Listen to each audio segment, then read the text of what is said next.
আপনি কিভাবে বুঝবেন যে আপনার বাজিগার পাখি ডিম দিবে?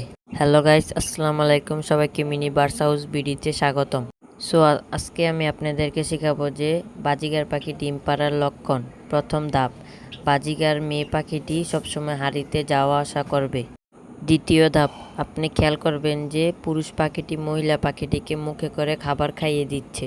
তৃতীয় ধাপ, মেয়ে পাখিটি দিনের অধিকাংশ সময়ে হাঁড়িতে বসে থাকবে। চতুর্থ ধাপ, আপনি খেয়াল করবেন যে মেয়ে পাখিটি তার হাঁড়িটি পরিষ্কার করার চেষ্টা করছে। পঞ্চম ধাপ, মেয়ে পাখিটি তার বাসার আশেপাশে কেউকেই পছন্দ করছে না। এই বিষয়গুলো যদি আপনারা লক্ষ্য করেন, তার মানে বুঝে নেবেন আপনার শখের পাখি বাজিগার খুবই তাড়াতাড়ি ডিম দিতে চলেছে। সো আমার এই ভিডিওটি যদি আপনার পছন্দ হয়ে থাকে তাহলে মিনি বার্ডস হাউস বিডিকে সাবস্ক্রাইব এবং ফলো করে দিবেন।